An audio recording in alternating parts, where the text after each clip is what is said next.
at least $2.83 billion per year is leaving the women's rights funding sector, starting in 2025. That's big, right? Especially when we know that women's rights historically are underfunded, both in philanthropy and development aid, right? So we're getting a sliver of a sliver, and even our sliver is getting cut down even further. Welcome to Giving Done Right. I'm Grace Nicolette. And I'm Phil Buchanan. Today, our guest is Happy Mwende Kinyili, co-executive director of Mama Cash. Founded in 1983, Mama Cash was the first international women's fund in the world and has awarded more than 92 million euros to date. We wanted to have Happy on the show to provide an international perspective on women's rights and activism. Welcome, Happy. Thank you so much, Grace and Phil, for inviting me and inviting Mama Cash to what I know will be an amazing conversation. Thanks, Happy. Can we start with just like a description of what Mama Cash is and how you do your work? Mama Cash started in 1983 around a kitchen table. And that's important to say it happened around a kitchen table because in that moment, there were 5 radical lesbians, one of whom had inherited wealth. And she came to her friends with a problem, saying, folks, I got money and I don't know what to do with it, because they were part of the radical left movement in the Netherlands. And generally, folks weren't walking around announcing that they had money. So it was a genuine problem. Like, I don't know what to do with this money. And they were like, oh, we can help you solve it. There's a lot of other people seated around kitchen tables, fireplaces, name it, who are doing radical change in their context. So how do we get this money to them so that they have resources to make the change they're doing even bigger, last longer, get there faster? And from that place, Mama Cash started. So what we do to this day is we figure out in the most creative and the most accountable ways possible how to get money to feminist activists all around the world who are creating change in their communities. And it really is people in the front line, like folks who are doing the thing itself, not folks who are talking about or talking to people, but the people themselves. And we've been doing this for 40 years, and now we're at over 150 million euro. We've been doing that. And we could have moved double that money, I have to say, maybe even triple, because our problem isn't about how to get the money to the people. It's getting the money to us so that we can get it out to people who are changing the world. So Mama Cash is a fund. We fundraise all our income 100% every year. We have to fundraise it and we move it to activists. More than 60% of our income moves directly to activists. And there's many things I'm sure we'll say about how we work, but the most exciting thing is feminist activists themselves decide who gets the grants, which is a key piece of us trying to not just move money, but also move it in radically different ways. So tell us the story behind the name Mama Cash. So what I'm told, I wasn't there. We turned 40 2 years ago, and the founders were telling us the story of how they came up with the name Mama Cash. So they were going to the KVK, the Chamber of Commerce in the Netherlands, to register Mama Cash, and they hadn't quite figured out what the name would be. They're like, we know we want to do this thing. It's going to have something to do with money, but we don't know what it would be. And they really liked this band, Mama Cass, Cass. And then in the taxi, they were like, wait, what about Mama Cash instead of Mama Cass? And then the name came. But every time we go around the world saying Mama Cash, everybody connects with the name, which I find very interesting because Mama, right, is global and everybody gets the idea of cash. So it is, I think, a very aptly named organization given what we do because we work in every country in the world. So in every country in the world, our name is translatable. I remember reading Mama Cass was part of the Mamas and Papas, I think, the band, which was really big back when you all are getting started. That's a great story. I know we will want to talk about, like, as you already sort of mentioned, the way that you make decisions and how you figure out who to support. Before we get there, can you give us some examples of the kind of work you are supporting? I will first tell a personal story because to explain to people, because you haven't asked me why I do this work, which is important about that was going to be next. How work gets done. So I'll tell a personal story that will lead, I hope, nicely segue into this. So I am born, raised, and I live in Nairobi, Kenya, and I've lived here for the last 2.5 years. Before that, I was jumping around the world. and living in different places. And I don't know how much your viewers know about what's been happening in Kenya. So starting about last year, June, July, Kenyan young people went to the streets. And this was happening last year because our president was proposing this tax bill that you just cannot imagine. It was bad. And folks read the finance bill and they're like, this is not going to happen because I will not be able to feed myself. And this is already in a situation where economy is receding. So many young people are unemployed. Like it's just, things are hard. And then the solution to that was, let's tax people more. So people went to the streets. And I remember this one Tuesday where there'd been a lot of online mobilizing and they'd been organizing across cities and towns in Kenya, and everybody was going to show up on the streets. And every part of me wanted to be on the streets. But dear Lord, I could not. Reason? I was running an audit for Mama Cash. So I could not go to the streets. And I was like, oh my gosh. And some of my colleagues are also based in Kenya on the streets. And it's like, I can't go because we have to do this audit. We absolutely have to pass this audit because we have to dot our I's and cross our T's. So I spent the day reading news online, watching news online, and responding to questions to our auditors about how we do our annual planning and, organizational stuff. I remember very clearly it was about afternoon, 3 p.m. Nairobi time, and I was feeling deeply frustrated. And then, you sit back and you do all these things you're supposed to do so you can feel better in your body. And I did that. And I had one of those obvious eureka moments where I was like, oh, this is why I do what I do. Because Mama Cash does get money to people who are going to the protest. So there's a bunch of protesters who are out there, and to organize, they need money. They need resources. They actually need money to bail people out of jail, pay for medical bills, make sure that people have phones that they can connect across cities. And Mama Cash gets money to those people when they need it. And the fact that I was seated running an audit was because Mama Cash is able to be a strong, sound organization, we can get money to people. And I was like, aha, that's why I do the thing that I do. And I say that as a segue into the kind of work, because we work a lot with people who otherwise would not be getting money from ordinary sources, because they're not recognized as legitimate actors. They're not within the view of other donors. They're not registered. They're criminalized in their context. There's so many reasons people just aren't able to access money, and Mama Cash steps in. And when we do that, what happens? We have a group of girls in Malawi. They're called the Green Girls Platform that we work with. And this group is led by girls and young women. And their work is to mobilize their peers and communities to respond to climate change in Malawi.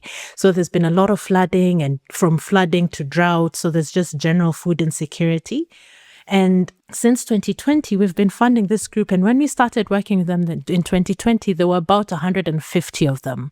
Now there's over 10,000 girls and young women who are part of the Green Girls Platform in Malawi.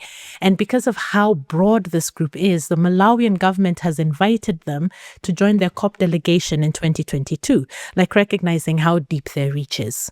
And the kind of funding they got from Mama Cash, which is core long-term unrestricted funding, allows them to do this level of national mobilizing.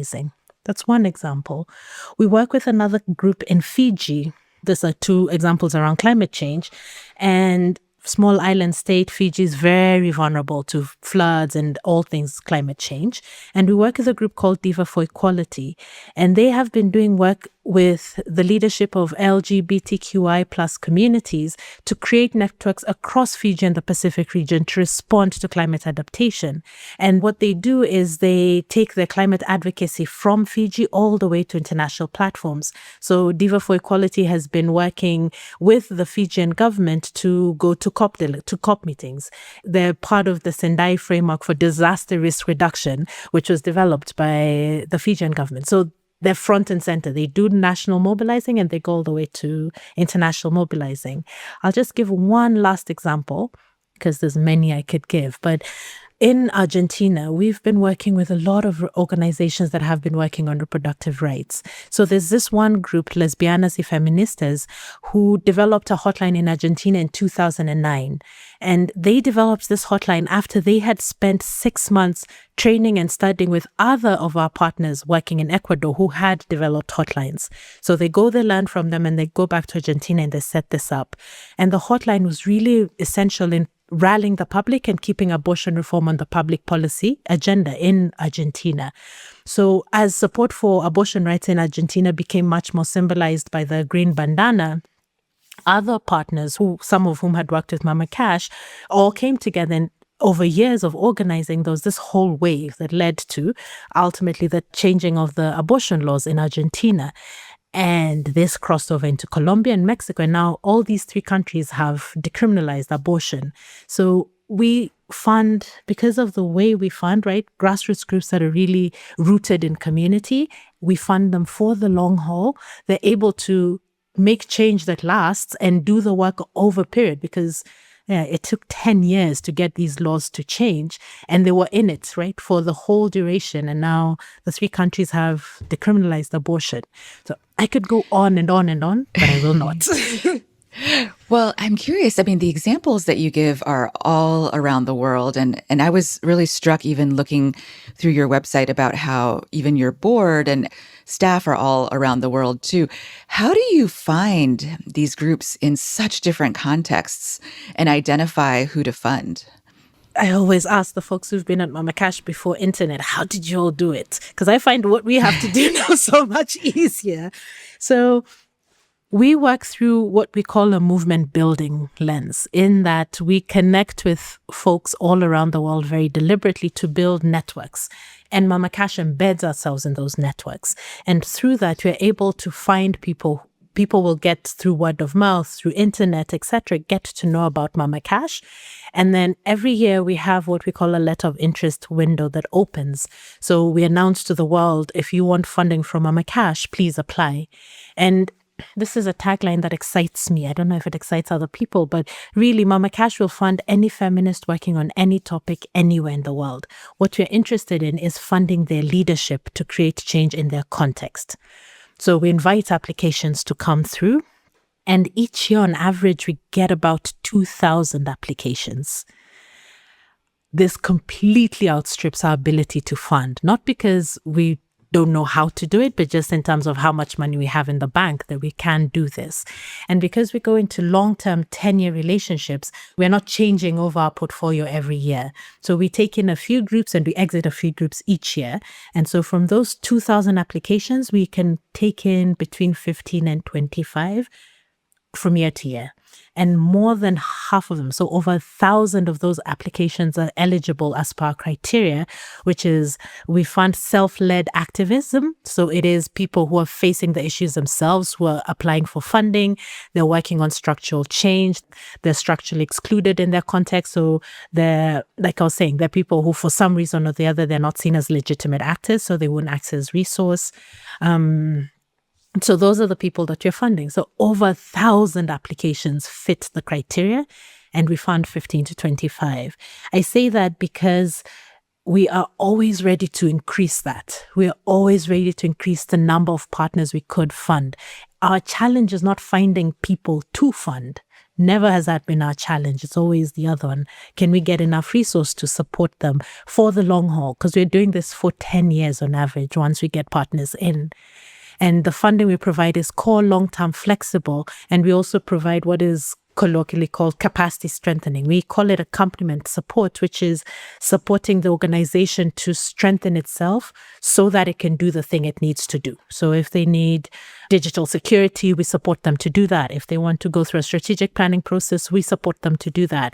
If they want to set up some infrastructure, so office or building, because huge swaths of the people we work with just have no access to physical resource, we support them to do that.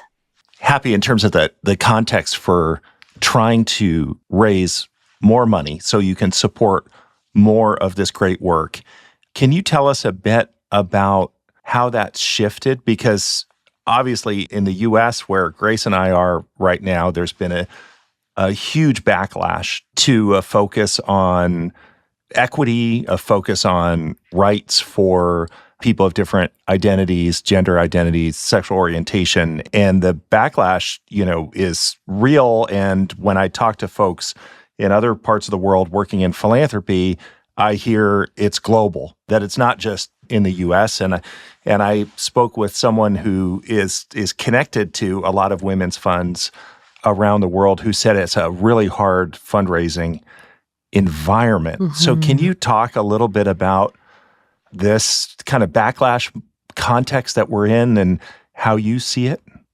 I don't know if I'm allowed to curse on this, so I will hold my tongue and try not to. Because I think that's how you describe the world right now. So yes, it's a really hard moment for those of us who deeply believe in liberation for all people, because those who want only a few of us to be free are winning. They're winning right now. I don't know any other way to say it.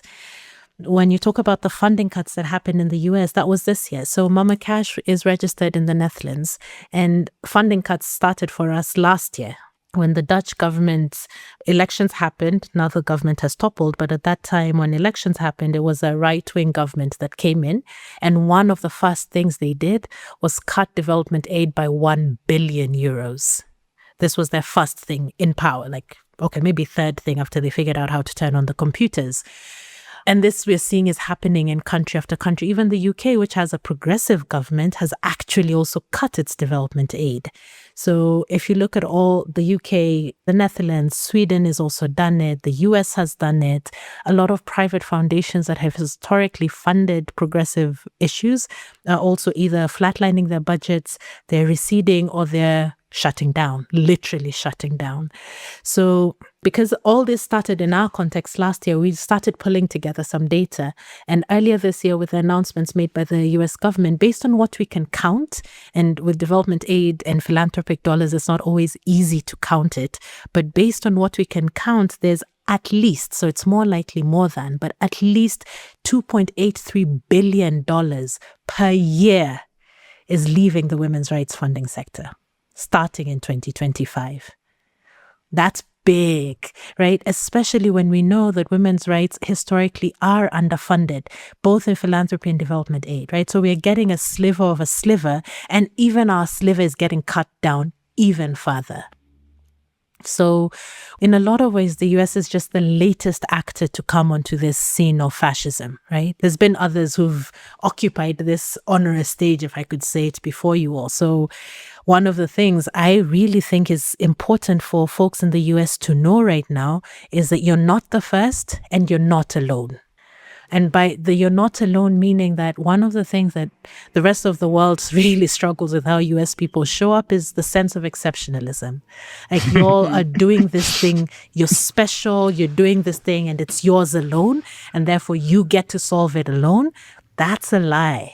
That's not going to happen. We move through movement building frames, networks. We so fundamentally believe that until all of us are free, none of us are free. So I keep saying this whenever I'm in US audiences is, well, y'all may not be as invested in my freedom. I am deeply invested in the US being free, in all people in the US being free. I am invested in it, because if you're not free, I can't get free. So the point is not to fill a hole. The point is to build liberated worlds where all of us are free. So how can we all work together to make that possible? That's it's the challenge before us. But for me, it's not a challenge in that let's sit down and get sad. I'm like, no, this motivates us to do something different, because we've been critical of how philanthropy and the development funding architecture operates. We're deeply critical of it. And this is a moment for us to do it differently. So how do we show up to do it that way?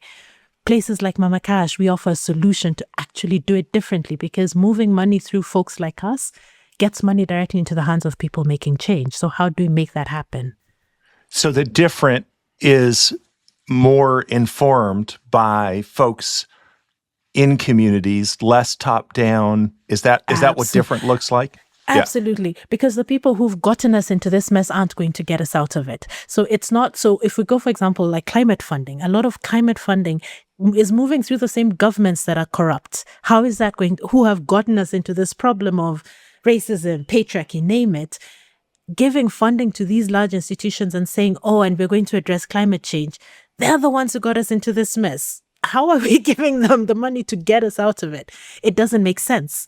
Literally, let's go to the people who are most affected, the person who's living the horrible situation, and say to them, what's your best idea? Here's some money to make your best idea come real. Let's try that. At least let's try that and see how much further we can go.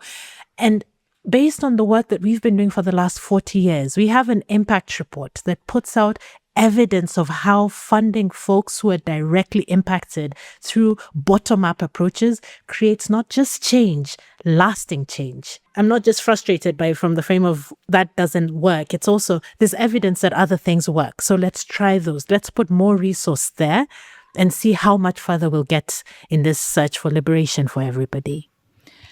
I'm curious, so much of the conversation with all these cuts globally is the idea that there is no way that philanthropy can step in to fill the gaps.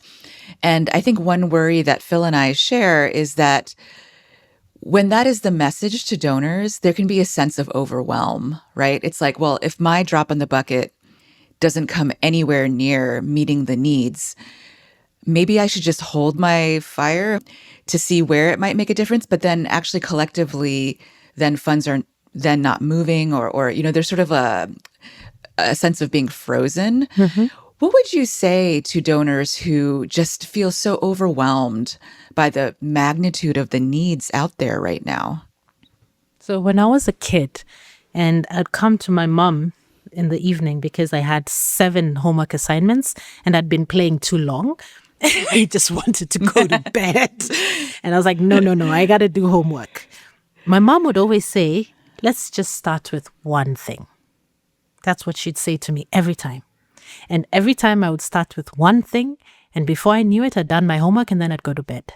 I offer my mother's wisdom up for the same reason. Let's just do one thing.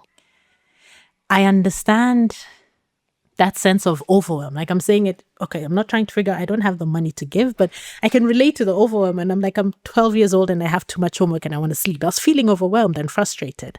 And my mom calmed me down by telling me, you don't have to solve everything, but you can solve something. And that's the advice. Don't try to do everything. Do something. That's one piece. The second one is, I think there's also a call for those of us in spaces like this, so the 3 of us and others who are talking to donors about what is our message. While I talk about the funding cuts and talk about the very real impacts they have on people's lives, I also realize that's not necessarily the place I want people to start from. Because if you start from a place of scarcity, if you start from a place of it's not enough, the mindset won't get you to where you're trying to go. What I'm interested in and what I put a lot of energy behind is recognizing what is possible. What is the place of hope in this moment? Because I see it. I truly, deeply see it when I sit with folks who are organizing on the streets of Nairobi and they're like, however bad things are, we will keep going because we are determined to make things different. That level of hope and determination is also where those of us who have funding need to be moving from. Because the possibility, the sense of abundance is so much more liberating. It opens things up so that when you're sitting and you're like, there's 17 different things asking me for money and I'm overwhelmed, that's from a place of scarcity and thinking about, am I enough? As opposed to, wow, there's 17 people who are asking me for money. How do I show up and support them? That's a different frame. That's same question, but different possibilities. And I truly think that we can do something different if we just start somewhere. Everybody just start with something. Do something. Do one thing. Finish that. Do the next thing. Finish that. The last thing I'll say on this is, as a fundraiser, we spend a lot of time being told, what impact will my money have? Mm-hmm. Well, I don't know if there's any other moment in history that I have been involved in funding where small money would have huge impact, because there's just so much that needs to be done. So any money that people put in will have impact. Like if there's ever been a moment where people are stressed about, oh my gosh, how do I demonstrate impact? How do I make sure that my money does the thing it's supposed to do? I don't think there's a better moment. So yes, do it, do the next thing, move from a place of hope and abundance, and you are assured your funding will have impact. I like the frame of, in a time of unbelievable challenge, a time that none of us would wish we were in, there's more opportunity to make a difference. That in a way it presents more opportunity. I mean, that's a nice way to get people started. I've been thinking as I've been listening to you and hearing about your sort of participatory approach to decision making and the way in which you really try to find folks working in community. I've been thinking about other guests we have on our podcast, who have really different approaches to philanthropy. We had a great conversation recently with Mark Sussman, who runs the Gates Foundation, which very much has a model of expertise within the institution that directs the grant-making choices and decisions. And I've been thinking about just what makes sense in what contexts. So, for example, if you want to do something about poverty in a particular community, and I live in that community in poverty, I would hope you would ask me or people like me what I think would be helpful, because it's much more likely to be successful. And I have real expertise about that by virtue of my life. But if you ask me, Phil Buchanan, how to create a vaccine, I don't know. I have no clue. So what is expertise? When do you need different kinds of expertise? So I'm curious whether you think about it that way, that the more participatory approach makes sense in certain contexts, but maybe not in others? Or do you think it's sort of a universal thing that it's always better to have a sort of participatory approach to philanthropy? I was thinking about that because I watched a little speech you gave in which you said you should really think about participatory grant making. And I thought, I want to ask Happy, always or just sometimes in certain contexts? I appreciate the example that you've drawn that is highlighting the question of what is expertise. I think we live in a world where expertise is valued in a certain way, and there's some people will walk through the door and they'll be assumed to be experts just by virtue of. And then there's certain types of things that are seen as expertise. I think lived experience for sure is important in everything, even in the process of making vaccines, because there's some vaccines that are made for some people and not others. And there's some decision making that goes into how that gets decided. So I do think that we do need to be questioning a lot more around the value we place on expertise. Is participatory grant making always the way to go? I think it is always important to get more than one person's brain or three people's similar brains to make decisions on things, funding in particular.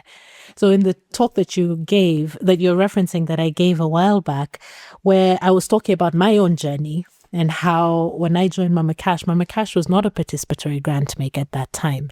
And so I was asked to make decisions about grants.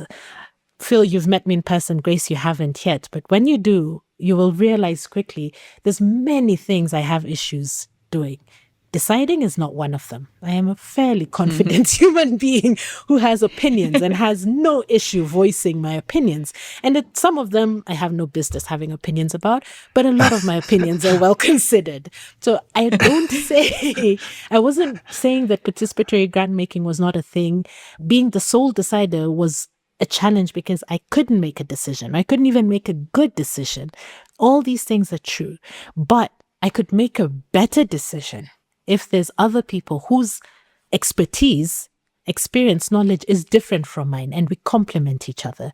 And I do think at the end of the day, we'll get to a better decision. So the model of participatory grant making can differ, right? So the people who are making decisions about which vaccines to go live on, and where to put the funding to go to a vaccine, are probably not the same people who would be making decisions around feminist funding and what feminist activism needs to look like. They may not be the same people, but should there be more than one person? I do think that would make sense. So that would be my caveat to it. And I say this recognizing collective decision-making processes are complex, right? They're not easy. I say this as having set up quite a few collective decision-making processes.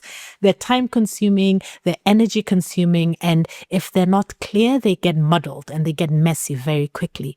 But the value on the other side is always worth that effort, in my view, because I honestly think we make better decisions. That's part of the reason, even for us at Mama Cash, we have a co-leadership model, right? We have 2 executive directors. We are fundamentally invested in more than one brain figuring something out, because it will get us a better answer all the time, I think. Do you wrestle with the tension of having more voices, as you describe, versus the speed of moving funds or making decisions? How do you all think about that tension? Yeah, no, I agree. I think that's a live thing. And we have peers. So, for example, in the Argent Action Funds, who we work with very closely. The Argent Action Funds are a collective of 4 sister funds who move feminist funding to respond to urgent situations. And they don't have a participatory grant-making model similar to Mama Cash, but they do ensure that more than one brain makes the decision. And they make decisions, if I'm not mistaken, within a 72-hour window. So it is possible. It's just about the structure that you set up. And you have people who are connected, can respond quickly, and have clarity on their roles. Because a lot of the mess and time is when folks aren't clear about what is the thing, why are we here, what are we doing with each other, but if things are clear and the system is moving, I really do think you can move quickly. But not all funds like us. So for us at Mama Cash, and I say this all the time, we're not a rapid response grant maker. We're not set up to be that. So our participatory model takes a couple of months, right? Like for our biggest fund, the whole process takes a few months from beginning to end. And that's okay for us because we're not trying to be a rapid response grant maker, but there are others who are, and they have a model of ensuring more people are involved in that decision making, and it moves quickly. More after this break.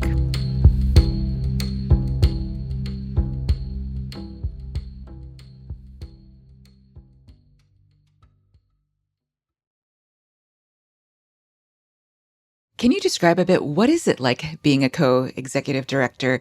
I mean, I imagine that when it works well, it's fantastic because, like you said, another brain that brings really complementary gifts. And then we also see sort of examples in our field where it is really hard and it kind of collapses spectacularly. I'm curious, what do you all do? Is this a model that you recommend to others? And what do you do to make it work? Do I recommend it to others? I recommend it to people who are being deliberate to set up the infrastructure around the co-leads.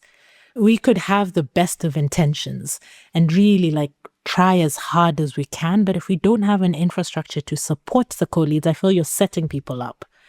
And a lot of us, I think, when you talk about things failing, it's that, right? So we are all, it's good, we want to do it, it's the next level of leadership, but we're not setting up an infrastructure around it. So what I mean by an infrastructure is, how are we supporting these 2 people who are both, for example, very confident human beings who would like to change the world in their own particular ways, to learn how to negotiate with each other? Because I don't know where you went to school, but these aren't things I learned in school, right? My negotiation happened in the playground, and often it was when we're fighting with each other, not having polite conversations. So these are skills that I think people actually need to learn.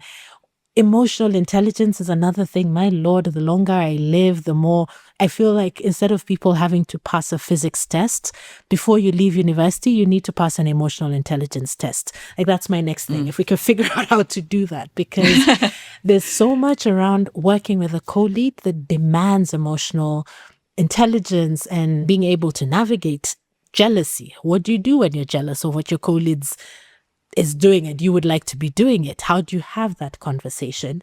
How do you, all the more challenging emotions? I don't mean the easy ones. When you're happy and everything, that's great. So how are you setting up a system that allows people to do that? How are you making sure the organization around it actually knows what to do when you have 2 people leading? Because again, our vision of an organization is at a pinnacle. There's one person at the top, and that's what our brains are oriented towards. So this work we also must do with an institution to prepare it to have co-leads. So that would be my advice to people who are thinking about it. Yes, do it, and make sure you set the people up well to do it. Because it's not, It's not an easy thing to do based on good intention. It really needs support to be successful. I mean, the comment about EQ totally resonates in the sense that I think donors who have enough resources that they are relying on others to help them with their grant making, whether it be advisors at a community foundation or at a wealth management firm or foundation staff. I mean, it really connects to your earlier points about expertise. They often privilege or prioritize a certain kind of expertise, like subject area expertise, in the advisors that they lean on over the EQ or the relationship building piece, despite the fact that you're working in an ecosystem of organizations, other funders, as well as organizations that you're funding. And so that relational piece is going to be so crucial for you to have the information that you need. And so I just have seen time and time again folks who I'm like, wow, that person is really smart about X, but they don't know what's going on because actually they're doing all the talking. They don't know how to listen. They don't know how to build trust. And then they're advising the donor. And so there's just a level of disconnect or even isolation from what's really going on that impedes effectiveness and impact. That's sad. It's really sad. And it is sad. Yeah, because there's so much more possibility if... Let me come at this differently. There's a thing a friend of mine was saying to me last week, because I was saying to her, I'm so bad at networking. I hate it. I find I don't like small talk. Then she stopped me and she was like, because I just finished having what was an amazing conversation with somebody. We were walking down the street and she's like, but did you hate that experience? Because it was somebody I didn't know and we were literally having small talk. And she asked me, did you hate that experience? I was like, no, it was lovely. I enjoyed it. And she said to me, but you are good at small talk. So what do you hate about networking? And then through the conversation, it was like, because there's something about that structure that makes me forget what I'm dealing with are people. And I forget the human to human connection because I'm so busy thinking, oh, how is this going to advance my career? As opposed to, oh, here's a human being in front of me and they're a fascinating human being, full stop. I want to get to know them. And I think what you're pointing to, Phil, when it comes to funding is we often forget that even in the world of philanthropy. Like we're so busy thinking dollars, euros, whatever, and how is my organization going to succeed? We forget, no, at the end of the day, it's about humans meeting other humans. And so how could all these people with wealth really think about how can they meet humans, talk together and figure out how as humans, they're together going to change the world. And then each person brings the thing they're contributing. Because one of the things that I learned quite early in my world of philanthropy, I'm like, oh yeah, I'm in the world of philanthropy. Sometimes I forget it. But one of the things I learned quite early was we forget that people can say no to us when we give them money. We forget it. We move with an arrogance of, oh, but I have the money. Of course, people will take it. I have had some of my most deep learnings when I was sitting with a group and they were telling me why no, they were not going to take our money. And I respected the hell out of that lesson because they were coming to me and saying, there's so much that we could contribute. There's so much you could also contribute. And it's not about a bank balance. It really is about how can we as humans connect and do something. So if we were to move from that place, all of us were busy trying to change the world. If we could move from a place of we all bring things to the table, but we're all first humans. Then we figure out how the things we have on the table will help us build that world together. Then I think we'll get so much further, get there so much faster, and have so much more fun doing it. Because I don't know how much fun sometimes it is. And I'm like, oh, I have to go do this networking event. Versus, I just have a lovely conversation with a woman who served me tea. And she told me how her morning was horrible. And we laughed about it. I would like that kind of energy more in my day-to-day. Hear, hear. Your comments really make me think about that, right, that interplay between like funding and relationships. And I think you know this, that this year at CP, we finished this 3-year study of the impact of Mackenzie Scott's giving on the nonprofits that she funded. And I know that Mama Cash received a $20 million gift from Scott in 2022. And that's really interesting, right? Because I imagine that was transformative. And yet there wasn't a direct relationship with her, right? But the funds themselves probably did a lot of good. So can you tell us a little bit more about that? Yeah. So I very fondly remember when the news got to me, and we're in a management team meeting, and our executive director at the time was like, we have 20 million. And I had to run around the living room with my kid looking at me like, what the hell? Because I was excited. I was like, we have a 20 million check. What? For Mama Cash, it allowed us to grow in a way that we had not managed to. And not just the amount of money, but also the kind of money, because it was unrestricted. Actually, our challenge was it was too unrestricted. So we had to figure out how to make it look a bit more structured for the purposes of the tax authorities in the Netherlands. So that's a good problem to have. But it increased our overall income right away, because when we've received the gift in 2022 and in 2022, we moved out about almost 3 million more in grants than we would have at the beginning of that year. And we got the news in March, and by September, the money was going out the door. And that was exciting for us. It was exciting for us because, for example, we're able to take in more groups. That was one thing. Since then, we've been able to increase our overall grant-making budget. So we've been able to take in a few more groups each year than we would have the year before.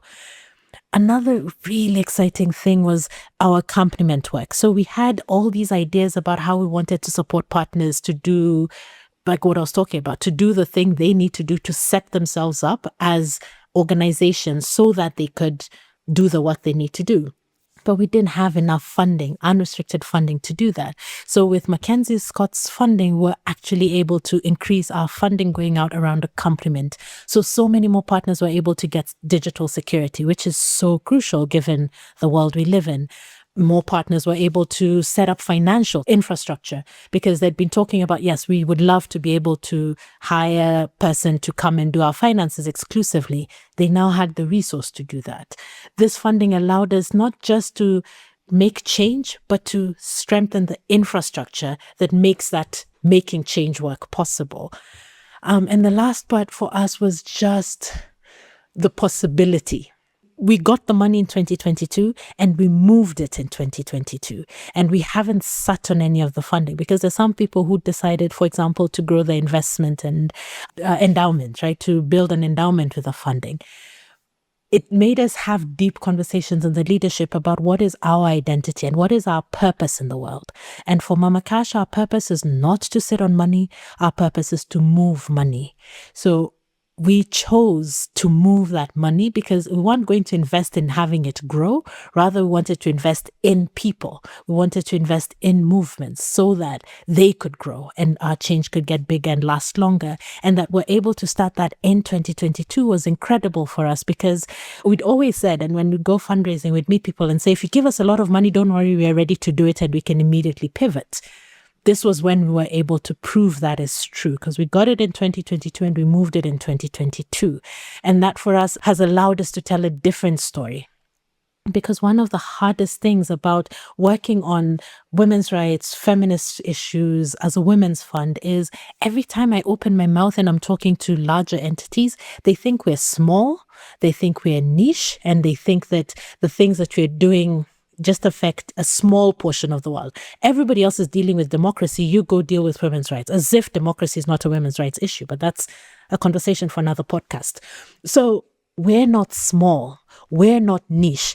We're dealing with the issues that affect 51, maybe 57% of the world, depending on how you want to count it. So, of course, the things that we're dealing with are not niche. They're hugely impactful. And the question of scale, that's not relevant. We can scale. We do scale up and down as needed. Now we are needing to scale down because funding cuts. But, you know, the thing I said earlier, do one thing, do something. If you all do something, yes, hopefully we don't have to scale down and we can keep growing because movements aren't going to stop doing the thing they need to do. We just need to show up with the money like Mackenzie Scott did and support them to do that thing effectively and efficiently. Wow. So am I hearing you correctly? For the 20 million, you all began to give that away the same year and you gave away all 20 million or did you use any of it to invest back in the organization? We didn't give all of it out in 2022. So we broke it up because we couldn't get all of it at once because tax reasons. So we were getting it in tranches and the last of it we'll spend next year. over 70% of that money has moved out to movements. We spent some of it to invest in our own infrastructure. We had some investment around IT in particular. That was a big piece for us, and just general institutional strengthening. But over 70% of that 20 million has gone straight out to movements. And the last of it will be going out next year. That's great. I'm curious, I can imagine, I mean, this ties to our earlier conversation too, donors having the question, wow, like when you are funding grassroots groups, how do you know that the funding is being used properly or not wasted? I mean, this is a topic that a lot of donors often have concerns with because, right, in their own mind, they're worried about their own stewardship of the funds. But also, you know, I think there's a lot of conversation these days about kind of waste and fraud and all of that. And because you are funding at a very grassroots level, I imagine you might get this question a lot. And, you know, as you mentioned, your evidence of impact is something that you can absolutely show. So talk a little bit about that. What do you say to donors when they have questions about that? Let's figure that out for you is my answer. So we've been doing this for 42 years. We have a strong track record of finding groups, connecting with groups, and working with them through trust. So going back to what I was saying earlier, we're humans who meet other humans. That is first and foremost the way we get into any relationship with our partners. Because if we go in with, oh, we're the donor, we have all the solutions, listen to us, we've lost the plot right from the beginning. We move from a place of trust 100% of the time. We give people trust. We assume trust. And that almost always translates to people assume trust back to us. So I started off as a program officer at Mama Cash and also in my previous organization. And many groups have come to us and they've told us, oh, hell, things are going bad. This and this happened. They say it to us. Not, it doesn't get discovered in an audit. Not to say that that hasn't happened. It also has. So I'm not trying to paint a picture of, oh, everything is great, kumbaya. No, people mess up. And even when people mess up, we don't go in and say, okay, things are bad, we're taking all your money, we're never going to talk with you. We're like, no, let's talk about what happened. What are we learning from this? And how can we strengthen it so that this thing never happens again? Because the one thing we know humans will do is they're human. They'll mess up. 100% guarantee we will mess up. So instead of focusing on messing up, it's rather how do we repair when we have messed up? And focus that around, we need to rebuild trust. So we will do things with you to rebuild that trust. Part of it has meant sometimes we're like, okay, we need these things to happen before we can move more money out the door. So we give you a chance. Let's do these 7 things. If these 7 things get done, then we'll continue funding. If they don't get done, I'm sorry. Now, we give trust, but you also must be accountable because it's not, again, it's not kumbaya. It's like, there's a level of accountability because we are also accountable back to the donors and to the movements. So I'm not even talking about donors. We've been asked by groups, why are you funding that group? We need to be able to answer that question. So we found out this group did this thing and you're still funding them. Why? We have to be accountable to the decision we have continued to make. So we trust, but we also demand accountability because we are accountable.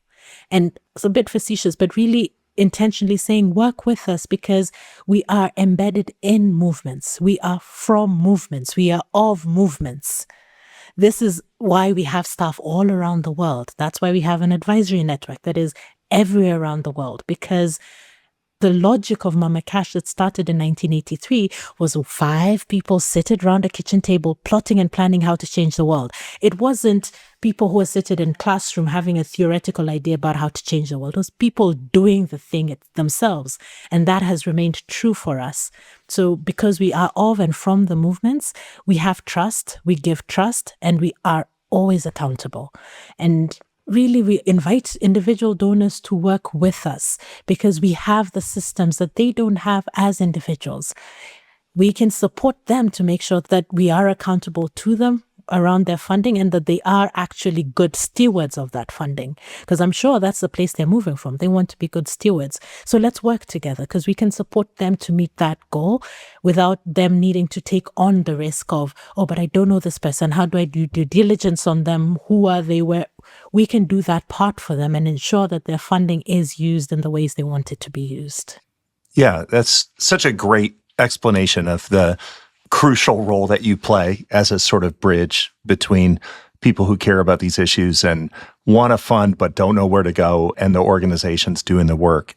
As we wrap up Happy, I mean, I've gotten to know you a little bit over the last couple of years because Mama Cash is a client of CEP's. You've joined our advisory board and participated in those conversations and been so grateful and appreciative.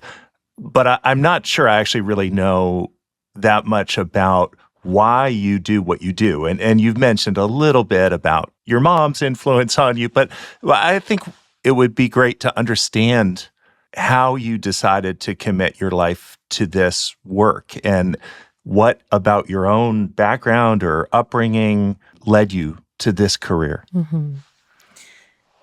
The short answer is I applied for a job, I got it. That's the short answer. Fair enough. Fair enough. That's sometimes how it works. Yeah. But no, the longer and maybe more full answer, because I applied for that job. I didn't apply to go become a banker at Standard Chartered, and which I'd have gotten, but I didn't do that. I applied for a job in what for me was social change, right? Well, exactly. Yeah, right. So I grew up in the church. I was born, like I said earlier, I was born and raised in Nairobi, Kenya, and I grew up in the church. At some point in my life, I went to divinity school, and the little Jesus that was in me was lost when I was there. So I don't have any religious affiliation. But I talk about growing up in the church because a lot of how I see the world was deeply informed by liberation theology, where I remember listening to people talk about Jesus and how Jesus was always on the side of the poor, and then they'd get into their fat-ass car and go. And the church I grew up in was down the road from one of the largest, if not the largest, informal settlement in Kenya. I think maybe in Africa at this moment. And we didn't talk about that. We talked about Jesus, but we didn't talk about how one of the biggest churches that, quite affluent because wealthy people were going to this church, what was the role of that church vis-a-vis the huge informal settlement down the road? And it confused me. That was one. Second, I never saw a woman preach from the pulpit. Why is there nobody who looks like me preaching from the pulpit? And the answer is because I was told the Bible. So all these things confused me. I read and I studied, and then I bumped into liberation theology, and I was like, aha, that thing that we're doing was not, I think, what Jesus would have done or what any of the spiritual teachers would have been saying we need to do. Fundamentally, we need to be siding with those who are most unwanted, those who are most pushed, pressured, trodden, afflicted. Like, those are the people who we need to be standing by and saying to them, how can you lead us to make sure others aren't in the situation you're in? Not, how can I bring you sugar so that you can have tea? Because that's a different frame. That's not the frame of liberation theology. The frame of liberation theology is, let's give you the resources to get yourself out of here and make the world different so that others are not in this situation that you are in. That made sense to me. And I discovered queer theology, Black theology. I lost the Jesus, but I kept the social change. And then I was doing all this. I lived outside the country, and I came back with no Jesus, but very clear that what I wanted to spend my life doing was not making things worse. I was like, I don't know how to make things better, but I am committed to not making things worse. So going to work at Standard Chartered was going to make me contribute to making things worse. So I looked for a job and ended up working for a foundation that was working with queer people in Africa. And I was like, aha, I'm getting it. And I have to say, it's been a constant learning for me through the years around what can I contribute to our collective liberation? That's the question. That's my basic question. What can I contribute to our collective liberation? And the question feels more pressured for me because I have two kids. I have a 6-year-old and an almost 2-year-old. And before I had my kids, it was a more theoretical question than it feels right now. Right now, it feels deeply practical because when I look around, I can see that the world is worse today than when I was born. We are in a worse situation, and we are the adults right now. So I look and I'm so committed to leaving this world better than I found it for my kids, so that they have a better starting point than the one I had. And not just my kids, because my kids are privileged. They're deeply privileged living in Nairobi. But all the kids around, like what can I bring to the table that would make this world better for all kids? I remember a conversation I had with some folks I organized with a few years back where we were all trying to envision what liberation would look like. And one of the people in the room said for them, liberation is a full fridge where any child can open the fridge and get food. And that has sat with me. So I am like, what can I contribute to making a world where every child can open the fridge and get food? Just at its most basic. So that's what brings me to the work every day. That's powerful, Happy. And I think you are such an inspiring force for good in the world. And I'm so grateful to you for spending this time with us today. Thank you. Thank you so much, Happy. And thank you, Phil and Grace, again for inviting me and inviting Mama Cash into this space. I enjoy talking. I also enjoy listening. Thank you for that.